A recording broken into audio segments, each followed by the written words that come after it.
حضرت سیدنا امام حسین رضی اللہ تعالیٰ عنہ کی شہادت کے حوالہ سے یہ اجتماع ہے۔ امت مسلمہ کچھ آزمائشوں کا شکار ہے، کچھ ہمارے ذہن اس طرح کے ہو گئے، عام آدمی سے لے کر بڑے آدمی تک کہ کوئی بات بڑی جلدی ہمارا ذہن قبول ہی نہیں کرتا۔ کسی دوسرے کی طرف جانا یا کوئی اور بات کرنا یہ تو بڑی لمبی بات ہے، عام جو سادی باتیں ہیں وہ بھی ہمارے ذہن مشکل سے قبول کرتے ہیں، چونکہ شکوک اتنے ڈال دیے گئے ہیں، شک اتنا پیدا کر دیا گیا ہے، تفریق اتنی ہے، بدگمانی اتنی ہے، بری سوچ اتنی زیادہ ہے، بڑی مشکل ہے لوگوں کا کچھ چیزوں کو قبول کرنا۔ ہم لوگ جو ڈیوٹی کرتے رہتے ہیں تھوڑی تھوڑی، تو ہم اصل میں اذان دیتے ہیں، صرف اذان دیتے ہیں کہ چلو بتا دیں لوگوں کو کہ نماز کا وقت ہو گیا ہے، باقی اس سے زیادہ ہم اپنی حیثیت نہیں سمجھتے۔ اذان دینا ذمہ داری ہے، تو اللہ تعالیٰ جب تک موقع دے گا اذان ہوتی رہے گی۔ کچھ لوگ صحابہ کے بارے میں کمزور جملے بولتے ہیں، غلط باتیں کرتے ہیں، کچھ اہل بیت نبوت کے بارے میں غلط باتیں کرتے ہیں۔ یہ صرف سنی ہے جو حق چار یار کا نعرہ بھی کھل کے لگاتا ہے، اور یہ نعرہ حیدری یا علی بھی کھل کے لگاتا ہے۔ یہ اللہ نے صرف ہمیں مقام، وہ الگ بات ہے کہ ہم لوگ سننے کو تیار نہیں، سمجھنے کو تیار نہیں کہ اللہ نے ہمیں مرتبہ کتنا عطا فرمایا ہے۔ یہ صرف ہماری امام حسین کی شہادت کا کچھ تھوڑا سا پس منظر۔ شہادت ہمارے ہاں بیان ہوتی ہے اس انداز میں کہ لگتا ہے کہ کسی مظلوم بندے کو کسی نے پکڑا ہوا تھا تو وہ سارے اسے مار رہے تھے اور وہ منتیں کر رہا تھا کہ مجھے نہ مارو۔ اتنی ہائے ہائے کی جاتی ہے کہ محسوس ہوتا ہے کہ امام علی مقام بڑے پریشان تھے کہ کسی طریقے سے، اور ان کا خاندان بڑا تکلیف میں تھا کہ جلدی کہیں کربلا سے نکل جائیں۔ حالانکہ اس دھرتی پہ، اس کائنات پہ صبر، شجاعت، استقامت اور حوصلہ جس سے کائنات سیکھے گی وہ صرف امام حسین ہی ہے۔ اتنے بڑے صابر آدمی کے بارے میں اس طرح کا رویہ اختیار کرنا کہ وہ تو گویا اس طرح کر رہے تھے کہ بس کسی طریقے سے میری معذرت، تو یہ امام حسین کی مظلومیت سنا کے لوگوں کو اس طرح کا کر دیا جاتا ہے، یہ انداز بتایا جاتا ہے کہ شاید واقعہ کربلا رونے دھونے کا نام ہے، حالانکہ بات یہ نہیں ہے۔ یزید کی لشکر جو امام حسین کے مقابلے میں آیا، امام حسین کے لشکر کی تعداد 72 تھی، تو یزید نے 22,000 آدمی، مجھے بتائیے 72 کا 22,000 سے کوئی مقابلہ ہوتا ہے؟ بولیے۔ عمر بن سعد نے پھر عبید اللہ ابن زیاد کو لکھا کہ 22,000 بندے تھوڑے ہیں، کچھ بندے زیادہ بھیج۔ تو عمر بن سعد کو عبید اللہ ابن زیاد کہنے لگے کہ تو پاگل تو نہیں ہو گیا، 72 کے لشکر کا 22,000 بھیجا، اور کتنا بھیجوں؟ تو اس نے کہا تمہیں یہ نہیں پتا یہ لوگ کون ہیں؟ یہ مولا علی شیر خدا کی اولاد ہے، ان میں ایک ایک شخص ایسا ہے جو 1,000 کے مقابلے میں لڑنا جانتا ہے۔ تو یہاں کمزوری دکھائی جاتی ہے، ہمارے بچے سمجھنے لگے ہیں کہ یہ شاید کوئی ایسی داستان ہے، اور اس طرح کا ماحول ٹی وی پہ میں دیکھ رہا تھا، اس طرح کا ماحول بنایا جاتا ہے جیسے کوئی خوف ہے، یعنی واقعہ کربلا کوئی ایسا واقعہ جسے دیکھ کے خوف طاری ہو جائے، بچے راتوں کو ڈریں، وہ اکیلے درخت دکھائے جا رہے ہیں اور تیر دکھائے جا رہے ہیں، وہ یار کیا قوم کی تربیت کر رہے ہیں۔ واقعہ کربلا حوصلے کا نام ہے، دلیری کا نام ہے۔ سنیں بات اصل میں کیا تھی، بڑے ٹھنڈے دماغ سے میری بات کو سمجھیے گا۔ حضرت مولا علی شیر خدا کے بعد مسلمانوں کے متفقہ امیر بنے تھے حضرت امیر معاویہ۔ انہیں امیر کس نے بنایا تھا؟ امام حسن نے، حضرت علی کے بڑے صاحبزادے حضرت امام حسن نے ان سے صلح کی، انہیں خلافت دی، اور صحیح بخاری میں نبی پاک نے فرمایا تھا میرا بیٹا حسن سردار ہے، جب مسلمانوں کی جماعتوں میں لہو بہہ جائے گا تو حسن ان کی صلح کرا دے گا۔ وہ صلح امام حسن نے کرائی، جناب امیر معاویہ امیر بن گئے۔ حضرت امیر معاویہ رضی اللہ تعالیٰ عنہ بڑا پیار کرتے تھے نبی پاک سے، بڑا احترام کرتے تھے حضور کے خاندان کا۔ ان کی جو اجتہادی خطائیں ہیں وہ اپنی جگہ پہ موجود ہیں، چونکہ امام حسن نے ان سے صلح کر لی، لہذا ہم بھی ان کے بارے میں کوئی جملہ کہنے کے مجاز، ہماری مجبوری امام حسن ہے، اس لیے کہ جسے امام حسن صحیح کہے پھر امام حسن کے ماننے والے کو اسے غلط نہیں کہنا چاہیے۔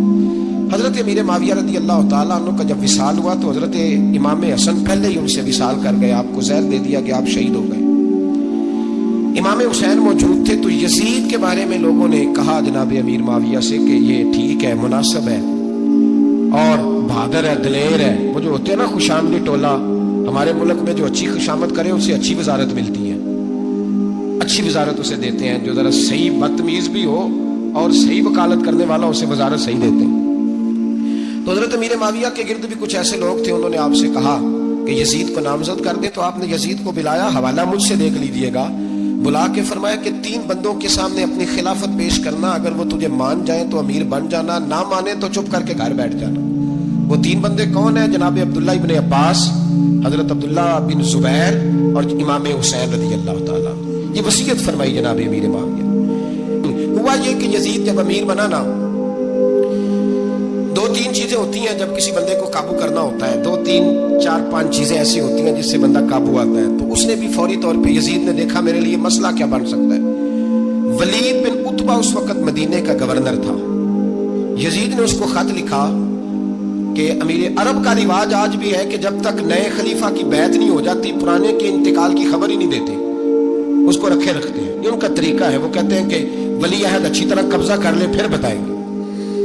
حضرت امیر معاویہ کا وصال ہو گیا، بتایا نہیں۔ یزید نے اب کیا کیا، کیونکہ بڑا چلاک آدمی تھا، بڑا شاطر تھا، بڑا تیز تھا، بڑا عجیب اس کا مزاج تھا۔ یہ چلاک لوگ زندگی میں ہمیشہ دھوکہ کھاتے ہیں، چلاکیاں انسان کو گراتی ہیں اور اتنا منہ چھیل جاتا ہے کہ منہ پہچانا ہی نہیں جاتا۔ بندہ اپنے آپ کو رب رسول کے حوالے کر دے تو اللہ بڑی بہترین جزائیں عطا کرتا ہے۔ یہ لوگ تیزی دکھاتے ہیں بعض، تو یزید بھی تیزی دکھانے والا تھا۔ اس نے ولید کو خط لکھا، کہنے لگا کہ فوری طور پہ عبداللہ ابن عباس کو بلاؤ اور اسے کہو میری بیعت کرے۔ یہ جو بیعت ہوتی تھی نا، یہ بھی سن لے کیا ہوتی تھی۔ یہ بیعت حلف ہوتا تھا، حلف کہ میں اللہ رسول کے نام پہ حلف دیتا ہوں کہ میں یزید کی اطاعت کروں گا، میں اس کے خلاف کوئی بغاوت نہیں کروں گا۔ یہ بیعت لوگ سمجھتے ہیں کہ بس ہاتھ پکڑنے کا نام بیعت تھا۔ اس بیعت کا متبادل جمہوری ملکوں کے اندر ووٹ آیا ہے، اس کا متبادل لفظ۔ تو کہا بیعت کرے، حضرت عبداللہ ابن عباس کو بھی بلاؤ، عبداللہ بن زبیر کو بھی بلاؤ، امام حسین کو بھی بلاؤ۔ امام حسین آدھی رات کے وقت بیٹھے تھے مسجد نبوی میں، چونکہ 5 نمازوں کی آپ امامت کرتے تھے۔ انہوں اللہ خیر کرے، جنہاں نماز پڑھائے ہو مولوی، جڑا ٹل پائے ہو پیر، جڑا مہینہ نہ نائے چھوٹا پیر، تو جڑا 6 مہینے نہ نائے ہو بڑا پیر۔ کہتے بابا پہنچے ہیں، کڑے چھڑے جو پہن لیے۔ بھائی امام حسین تو نمازیں پڑھاتے تھے، مولا علی تو نمازیں پڑھاتے تھے، مسجد کے خطیب تھے، اب اس کو تو مولوی کہہ دیا جاتا ہے بیچارے کو۔ تو ملنگ کون ہوتا ہے جی؟ کہتے جڑا کپڑے کٹ پائے۔ کیا تماشا ہے، قوم جدھر دل کرتا ہے نکل جاتی ہے۔ امام حسین نماز پڑھا کے عشاء کے بیٹھے تھے جناب عبداللہ بن زبیر۔ عبداللہ بن زبیر کون تھے؟ یہ نبی پاک صلی اللہ علیہ وسلم کے پوتے تھے اور جناب صدیق اکبر کے نواسے تھے، حضرت عبداللہ بن زبیر۔ اور جناب زبیر بن عوام عشرہ مبشرہ صحابی ہیں، ان کے بیٹے تھے، بہت زیرک آدمی تھے۔ یہ بھی امام حسین کے پاس بیٹھے تھے۔ عبداللہ ابن عباس بھی تھے جو حضور کے چچا کے بیٹے ہیں، اس امت کے پہلے مفسر ہیں قرآن پاک۔ یہ لوگ بیٹھے تھے تو ولید نے ایک بندہ بھیجا، اس نے آ کے کہا جناب آپ کو گورنر صاحب نے بلایا ہے۔ تو عبداللہ بن زبیر کہنے لگے حسین اس وقت بلانے کی بات سمجھ میں نہیں آئی۔ تو امام حسین بڑے بصیرت والے تھے، اللہ نے بصیرت دی تھی، کہنے لگے عبداللہ آپ کو سمجھ نہیں آئی، مجھے سمجھ آ گئی ہے، امیر معاویہ وصال کر گئے اور یہ ہمیں جو بلایا گیا ہے نا، یہ یزید کی بیعت کے لیے بلایا گیا ہے۔ تو کہا پھر آپ آدھی رات کو نہ جائیں، آپ کے لیے خطرہ ہوگا۔ تو امام حسین فرمانے لگے خطرہ حسین کو نہیں ہوتا، حسین کو خطرہ نہیں۔ کہا پھر بھی آپ مہربانی کریں ذرا احتیاط سے جائیں۔ تو جناب عبداللہ ابن زبیر نے، عبداللہ ابن عباس نے 14 بندے نیزے دے کے، تلواریں دے کے امام حسین کے ساتھ بھیجے اور کہا کہ امام حسین اگر اس نے کوئی غلط ملت بات کی نا، زبردستی بیعت کرنے کا کہا، تو آپ بس کوئی ایک بات اونچی آواز میں کر دینا، یہ سپاہی پیچھے آ جائیں گے۔ امام حسین ان 14 بندوں کو لے کے گورنر ہاؤس پہنچ گئے۔ جب آپ وہاں پہنچے، اس نے بتایا، اس نے کہا جی حضرت امیر معاویہ انتقال کر گئے اور آپ نے یزید کی بیعت کرنی ہے۔ تو امام حسین فرمانے لگے میں چھپ کے بیعت نہیں کروں گا، مجمع لگاؤ، جمعے والے دن اعلان کرو، جو طریقہ ہے حضرت ابوبکر صدیق کا، جو طریقہ ہے حضرت عمر فاروق کا، جو انداز حضرت عثمان غنی کا ہے، جو مولا علی کا ہے، سر عام اعلان کرو۔ اگر ساری دنیا یزید کی بیعت کرے گی تو میں بھی تیار ہوں۔ تم مجھ سے بیعت لے کے بھی لوگوں کو بتانا چاہتے ہو کہ حسین بیعت وہ کر رہے ہیں، تو تم کیوں نہیں کر رہے؟ میں عام آدمی نہیں ہوں، لہذا چھپ کے بیعت نہیں کرتا۔ جب یہ بات کی نا تو ولید بڑا نرم دل تھا اور امام حسین کی شان کو جانتا تھا، وہ جانتا تھا یہ نبی پاک کا خاندان ہے۔ اس نے کہا جی مجھے تو حکم تھا، باقی آپ حضور کے نواز ہیں، میں کر کچھ۔ وہاں ایک بڑا بدبخت شخص بیٹھا تھا، عبد الملک بن مروان۔ وہ ولید سے کہنے لگا کہ اگر حسین آج تمہارے ہاتھ سے نکل گئے تو تمہارے لیے بہت بڑا مسئلہ کھڑا ہو جائے، انہیں جانے نہ دینا، یا بیعت کراؤ یا ان سے کہو جنگ کے لیے تیار ہو۔ تو امام حسین رضی اللہ تعالیٰ عنہ کے کانوں میں آواز گئی تو فرمانے لگے ابن مرجانہ، اگر تیرے اندر جرت ہے تو آ سامنے حسین کے، اس کے کانوں میں باتیں نہ کر، کانا پھوسی نہ کر، باہر آ میدان میں، شرارت نہ کر، باہر آ، میں تمہیں ابھی بتاتا ہوں کہ حسین سے مقابلہ کرنے کا انجام کیا ہے۔ یہ کہہ کہ امام حسین باہر نکلے، اپنے بھائی محمد بن انفیہ کو بلایا، عبداللہ بن زبیر، عبداللہ بن عباس، ڈھیر سارے لوگ اکٹھے ہو گئے۔ فرمایا یہ معاملہ ہے، اب کیا کرنا ہے؟ یاد رکھیں ووٹ برادری کا نہیں ہوتا، ووٹ برادری کا نہیں، ووٹ دین کا ہوتا ہے۔ جو بندہ دین کے، ملت کے، مذہب کے معیار پہ پورا نہ ہوتے اسے حکمت کے تحت بھی ووٹ دینا جائز ہے۔ ہاں ہاں یہ بات سچی ہے تو بہرحال سچی ہے، یہ یاد رکھ لے۔ ہمارے ووٹ سے کوئی ایم این اے، ایم پی، جتنے ظلم کرے گا ووٹ دینے والا اس کے ظلم میں شریک ہوگا، بالکل 100%۔ یہ لکھ لیں بات۔ ہم بڑی اس وقت بڑی جلدی، پتہ نہیں ہمیں کیا مسئلہ ہو جاتا ہے، اتنا اتنی مصیبت انہیں نہیں بنی ہوتی، یہاں بنی ہوتی ہے۔ خدا کا خوف کریں۔ امام علی مقام ووٹ ہی مانگ رہا تھا نا یزید، اور پھر اس نے بڑے بڑے لالچ دیے۔ اس نے کہا کہ آپ 5-4 صوبے ہیں جس کی گورنری مرضی رکھ لیں، دولت آپ کی مرضی کی۔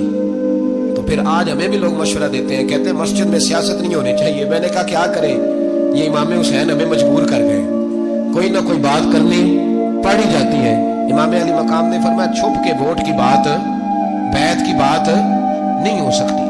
آپ نے جا کے لوگوں سے مشورہ کیا تو وہ کہنے لگے حضور وقت ابھی مناسب نہیں ہے، آپ اس طرح کریں یہاں رکیں، ہم مکے سے، عراق سے، کوفے سے لوگوں کو بلاتے ہیں، یہاں ایک بڑی مجلس مشاورت قائم کرتے ہیں۔ امام حسین فرمانے لگے اگر تم مشاورت قائم کرو گے تو ولید اور عبد الملک بن مروان وہ تو جنگ کرنے کو تیار ہے، اور نبی پاک نے فرمایا ایک مینڈا ہوگا جس کی وجہ سے مدینے کی گلیوں میں لہو بہے گا۔ فرمانے لگے میں وہ بکرا، وہ مینڈا نہیں بننا چاہتا۔ کہا پھر آپ کیا کریں گے؟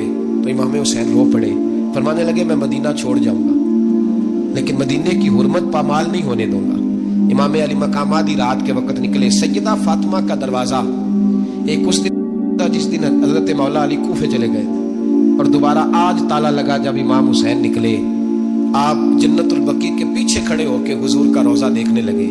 اس وقت گنبد تو نہیں ہوتا تھا، روزہ دیکھنے لگے۔ نانا تیرے کرم کے خزینے کی خیر ہو، میں جا رہا ہوں تیرے مدینے کی خیر ہو۔ سارا خاندان لے گئے، مکے تشریف لے گئے۔ حج کے ایام قریب آنے والے تھے۔ امام حسین نے وہاں لوگوں سے باتیں کی۔ جب امام حسین وہاں سے پہنچے تو کوفے سے خط آنے لگے۔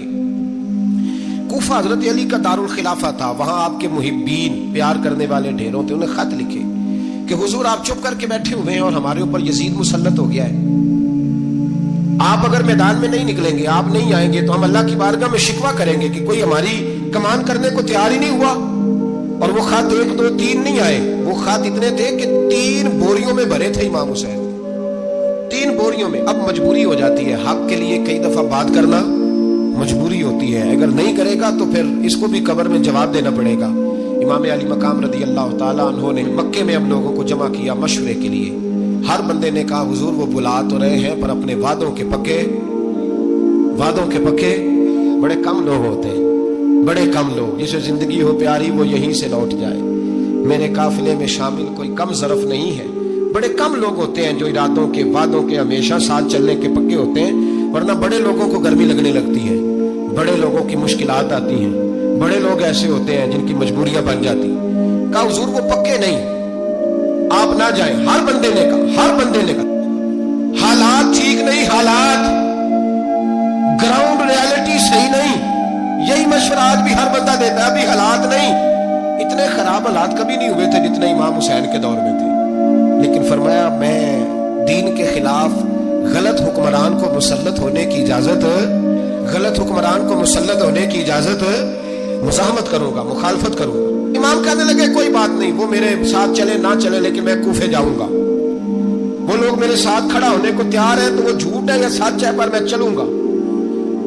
جب امام علی مقام نے اصرار فرمایا تو جو آپ کے قریبی صحابہ کرام کی اولادیں تھی ساری، یہ بھی اب بیماری ہے، کچھ لوگ کہتے ہیں جی صحابہ نہیں ساتھ چلے، تو میں کہتا ہوں اہل بیت نبوت کے تو کل افراد 21 تھے، تو 72 میں باقی اولادیں کس کی تھی؟ وہ ساری صحابہ کی اولادیں تھیں، وہ سارے، پتہ نہیں کیوں اس طرح کا فلسفہ بیان کیا جاتا ہے جس میں حالات خراب ہو۔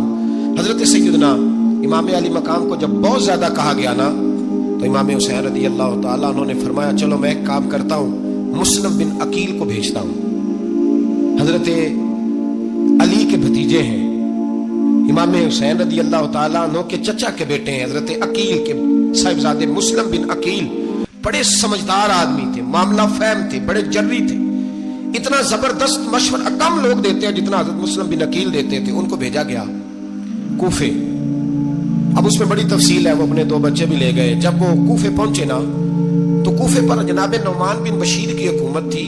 آپ گورنر تھے اور اہل بیت سے بڑی عقیدت رکھنے والے, نرم رویہ. عبید اللہ ابن زیاد کوفے کا گورنر نہیں تھا, یہ کسی اور علاقے کا تھا. جب آپ وہاں پہنچے تو نعمان بن بشیر نے دیکھا کہ حضرت مسلم بن عقیل آئے ہیں, تو لوگ دوڑے ان کی بیعت کرنے, بھاگے. اتنے لوگ جمع ہوئے کہ ایک دن میں 17,000 آدمی نے بیعت کر لی.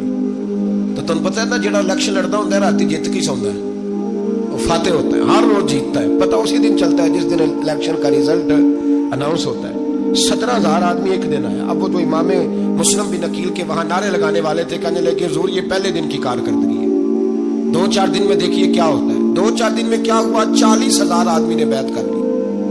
اب وہ 40,000 بندہ تیار ہو گیا. ادھر سے جو یزید کے وفادار تھے انہوں نے خط لکھا یزید کو کہ تو نے بڑا نرم آدمی گورنر بنایا ہے اور 40,000 بندہ چلا گیا حسین کی طرف. اگر ایک دن مسلم بن عقیل اور رہے تو جو تمہارا گورنر بیٹھے ہیں نا جناب نعمان بن بشیر, ان کو گورنر ہاؤس سے نکال کے مسلم بن عقیل قبضہ کر لیں گے. تو چپ کر کے بیٹھا ہے. یزید بڑا تیز تھا, اس نے ایک آدمی گھوڑے پہ دوڑایا. عبید اللہ ابن زیاد ایک اور علاقے کا گورنر تھا, پر بڑا ظالم سا بدماش تھا, بڑا سخت گیر آدمی تھا. اس کو کہا کہ تو پہلے ایک صوبے کا گورنر ہے, جا تجھے دوسرا صوبہ بھی دیا. اس طرح کار فوری طور پہ کوفے پہنچ اور جا کے مسلم بن عقیل کو گرفتار کر, جو آدمی ان کا ساتھ پھر بھی دے اسے قتل کر دے. اس نے کیا کیا, وہ آدھی رات کو آیا, منہ چھپایا, جبہ پہنا, لوگ سمجھے امام حسین آ گئے. بہت سارے لوگوں نے اس کے نعرے بھی لگائے. وہ چپکے سے داخل ہوا اندر, اور چپکے سے داخل ہو کے اس نے سب سے پہلا کام یہ کیا کہ نعمان بن بشیر رضی اللہ عنہ کو معزول کیا, کوفے کے گورنر ہاؤس پہ قبضہ کیا. پھر اس نے اسی وقت سوئے ہوئے سرکردہ لوگ, جس طرح ایک گاؤں کا چودھری دوسرے کا محلے میں قبیلوں کے جو لوگ تھے چودھریوں کو بلایا, کچھ کو سزائیں دی, کچھ کو سخت کہا, کچھ کو ان کے عیب گنوائے کہ وہ تمہارا فلانا مسئلہ پھر خراب کر دوں گا, بلیک میل کیا. صبح ہونے تک حالات اگر تم نے میرے قابو میں نہ کیے تو یاد رکھنا بڑا مشکل ہوتا ہے حق پہ کھڑا ہونا. بڑی چیزیں لوگوں کو یاد آتی ہیں, اللہ جانتا ہے. پہلے کچھ ہوتا ہے, بعد میں معاملہ کچھ ہوتا ہے.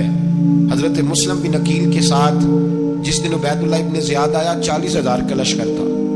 اگلے دن صبح ہوئی, اگلے دن تو یہ حال ہو گیا کہ آپ جب کوفے کی جامع مسجد میں ظہر کی نماز کے لیے گئے تو 5-7 ہزار آدمی نماز پڑھنے آیا. اور جب مغرب کا وقت آیا تو لوگوں نے, چند ہزار لوگ رہ گئے, نماز کی نیت باندھی. ایک مسئلہ بھی سمجھ میں آئے گا.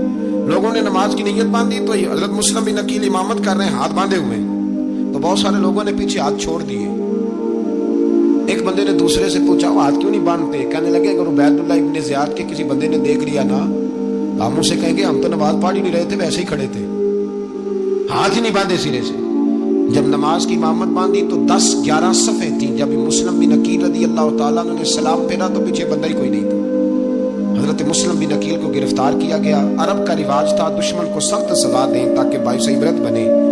بہت اونچا مینار تھا کوفے کا گورنر ہاؤس کا, اوپر لے جا کے جناب مسلم بن عقیل کو زمین پہ گرایا گیا. اور جب وہ شہید ہو گئے تو شہید ہونے سے ایک رات پہلے وہ خط لکھ چکے تھے امام حسین کو کہ آپ آ جائیں, حالات بڑے اچھے.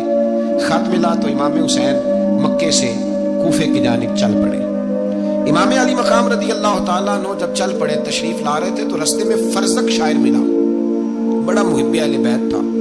رستے میں ملاقات ہوئی. حضرت مسلم بن عقیل جب گرایا شہید ہو گئے تو پھر اس نے اس طرح کیا کہ آپ کی لاش کو لٹکا دیا چوک میں. لوگ دیکھتے تھے تو عورتیں بچوں کہتی تھی تو نے باہر نہیں نکلنا, ہم نے نہیں امام حسین کے ساتھ چلنا, بس بس بڑا خوف ہے, کوئی بندہ نہ باہر نکلنا, کوئی نہیں ضرورت ہمیں, حالات بہتر ہوگی تو دیکھی جائے. آج کتنے لوگ ہیں, کتنی دیگیں پکی, کتنی نیازیں بٹی, کیا کچھ ہوا. آپ ناراض نہ ہونا, میں آپ میں سے ہوں, آپ مجھ سے ہیں, یہ بات آپ کی نہیں میری سب کی ہے. آج بھی اگر امام حسین کے نام پہ جان دینے کی باری آئے گی تو دیگیں رہ جائیں گی. ناراض تو نہیں ہو گئے آپ لوگ؟ فٹافٹ مائیں کہیں گی باہر نہیں جانا, بالکل پتر سانو کی لگے, سارا دن کوئی ہمارے لیے. وہ پیر صاحب تو کرتے رہتے ہیں باتیں, ان کا تو کام ہے, خبردار ہم نے نہیں جانا. دیگیں دینے کو سارے تیار ہیں, جانے دینے کو تیار ہونا. ناراض ہو گئے آپ لوگ؟ چلو کوئی نہیں, ہو جاؤ, خیر صلاح ہے, بات تو ٹھیک کر رہا ہوں نا. حضرت امام حسین رضی اللہ تعالیٰ عنہ نے فرزق شاعر رستے میں ملا تو امام حسین کو کہنے لگا کہاں جا رہے ہیں؟ فرمایا میں کوفے جا رہا ہوں. کہنے لگا حضور نہ جائیے گا, لوگوں کے دل آپ کے ساتھ ہیں، تلواریں آپ کے ساتھ نہیں. ہر بندہ نہیں کہتا اسی ویسے اونج نہ اونج اسی حمایت فراڈیاں دی کرن ڈے ہیں، تو پھر چھڑ دے کیوں نہیں ہیں؟ اونج دھوکے باز ہی انہیں کرایا انہیں کھ نہیں، تو پھر چھوڑ دو جان، تم ہی چھوڑ دو. یہ بندہ بات صحیح کر رہا ہے، بندہ ویسے یہ بات صحیح کر رہا ہے، پر اجے حالات نہیں ٹھیک ہے. دے والے بندے ٹھیک نہیں، پر کیا تماشا ہے؟ کب تک ایسا رہے گا کہ کب تک یہ بات چلے؟ سیدنا امام حسین رضی اللہ تعالیٰ عنہ کو آ کے کہا حضور وہ سارے کوفے والے مانتے ہیں کہ بات حسین کی ٹھیک ہے لیکن آپ کی سپورٹ نہیں کریں گے. اور اگلی بات فرزق نے یہ کی کہ حضور میں حضرت مسلم بن عقیل کی لاش کو لٹکی ہوئی دیکھ کے آیا ہوں کوفے کے چوک میں. بڑا ہی خوبصورت فکرہ ہے امام حسین کا. فرمانے لگے میرا بھائی لٹکا ہوا تھا، کہیں کسی کے آگے جھکا تو نہیں تھا؟ لٹکا ہی تھا نا، کہیں جھکا تو نہیں کسی کے آگے؟ کہا حضور نہیں. تو آپ فرمانے لگے اگر مسلم بن عقیل لٹک گیا تو حسین بھی لٹک جائے گا لیکن جھکے گا. حضرت امام حسین تشریف لائے، بچوں سمیت آئے.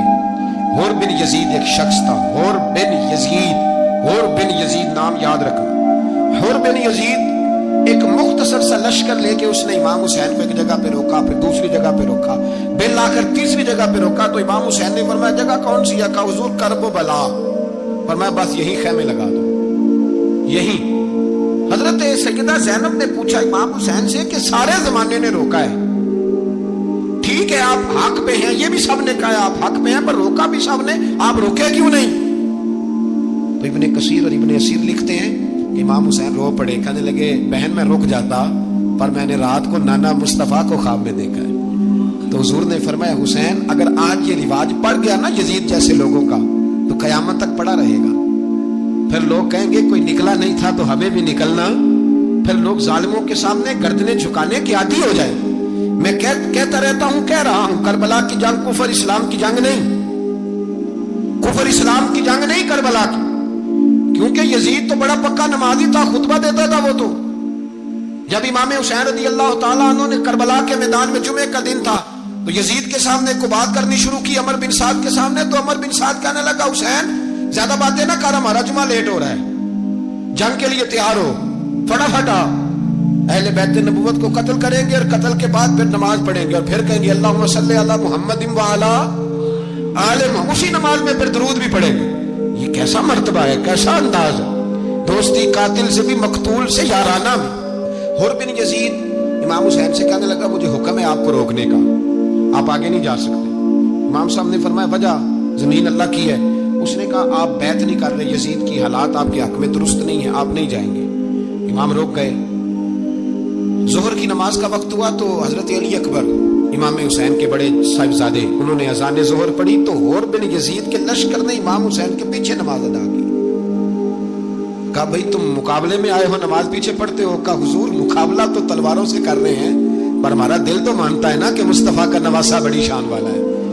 حور بن یزید نے 3 نمازیں لشکر سمیت امام حسین کے پیچھے پڑھی ہیں، 3 نمازیں، ظہر اثر اور مغرب.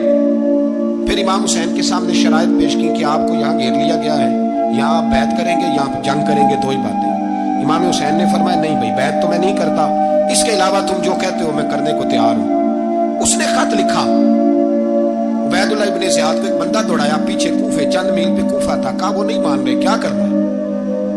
تو حسین ابن علی ہے، میں زیادہ دیر انہیں روک بھی نہیں سکتا. انہوں نے پیغام دیا حور بن یزید کو کہ کرنا کچھ بھی نہیں، ان کا پانی بند کر دو، بلیک میل کرو، کھانا پانی نہیں ملے گا، چھوٹے چھوٹے بچے ہیں، خود ہی مان جائیں گے. حضرت امام علی مقام کے بارے میں حور کے پاس جب یہ پیغام آیا تو حور کہنے لگا میری طبیعت نہیں مانتی حسین پر پانی بند کروں، دل نہیں مانتا. جب یہ لفظ کہے نا دوبارہ تو پھر عبید اللہ ابن زیاد نے عمر بن سعد کو 10,000 آدمی دے کے بھیجا. کہا حور بن یزید لچک دکھا رہا ہے حسین کے حق میں. ایک رے کا علاقہ تھا، بڑی وہاں فصل ہوتی تھی، لوگ کوشش کرتے تھے وہاں کا گورنر بننے کی کوشش کرتے تھے. تو عبید اللہ ابن زیاد کہنے لگا تمہیں رے کی گورنری ملے گی، سب سے سرسبز و شاداب علاقہ، تمہیں وہاں کا گورنر بنایا جائے گا اگر حسین کے خلاف لڑو گے. یہ اتنی زبردست ہوتی ہیں گورنریاں کہ گورنریوں کے لیے لوگ نسل رسول کے خلاف بھی نکل آتے ہیں. یہ اتنی تگڑی ہوتی ہیں، اتنی جلدی وفاداریاں بدلتی ہیں. امام حسین کو روک لیا گیا، عمر بن سعد نے روک لیا. 1 محرم کو امام آئے، 7 محرم تا روکا گیا، 7 محرم کو پانی بند کر دیا.